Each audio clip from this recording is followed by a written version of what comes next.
$2 plus toll, if any. That's actually how I got caught red-handed in my senior year of high school, but I need to go back a little bit. So in high school, my friends and I, we were the smart kids. We were in AP everything, AP chemistry, AP history, AP this, AP that. We were in AP everything. We stayed late after school to go to computer class. It was the 80s, so that was not something that was normal. We were pretty much the stereotype of geeks and nerds, but we didn't have the thing on our glasses. In fact, I'd just like to point out, I'm not sure that there is a difference between geeks and nerds. The kids who called us those names didn't use them interchangeably, so I'm not actually sure that there's a difference.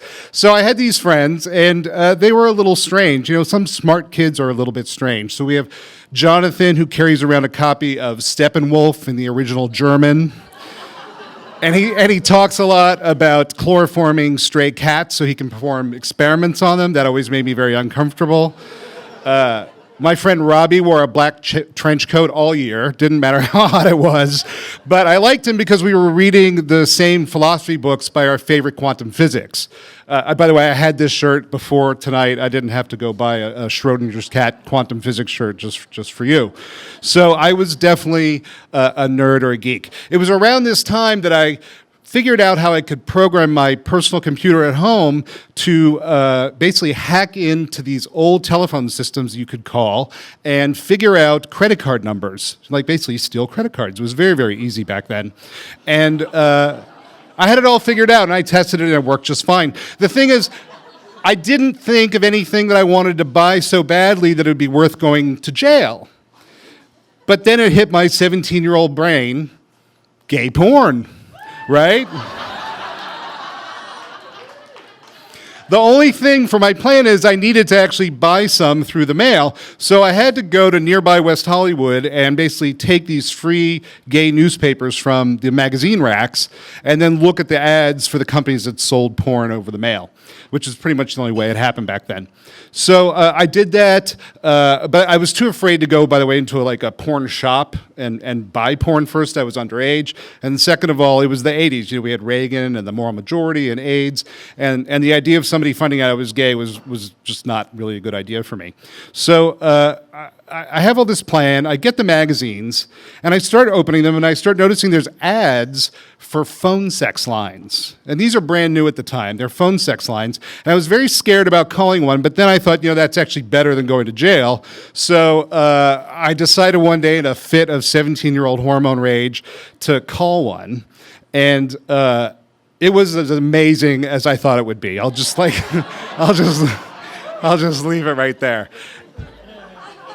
And then in the next moment, I realized that my mom would be getting the phone bill for the phone sex line. And I wasn't worried about my dad because my parents had gotten a divorce, so I was worried about my mom. And it's just like somehow my AP everything brain had been taken over by my little brain, I just didn't know what to do. I was actually sick to my stomach. I then did two things. First, I called the line 4 more times because if I'm going down, it's going to be in a big way.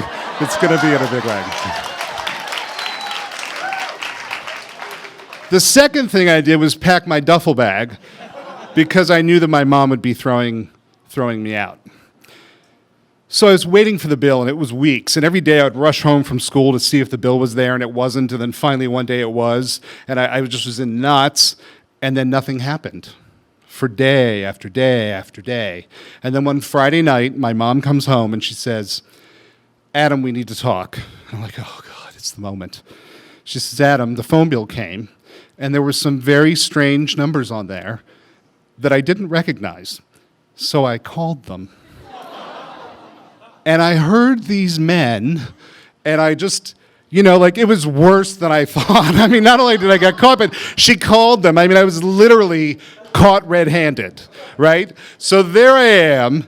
My mom is right there. I don't know if she's about to cry or scream or if she's, rageful. And she just says, "Adam, I want to know if you're gay. Because if you are, I just want you to know you're my son, and I will always love you." And in that moment, I realized I could unpack my bag and that everything was going to be all right. What I learned from that is no matter how AP everything smart you are, what gets you in the end is your secrets. Thank you.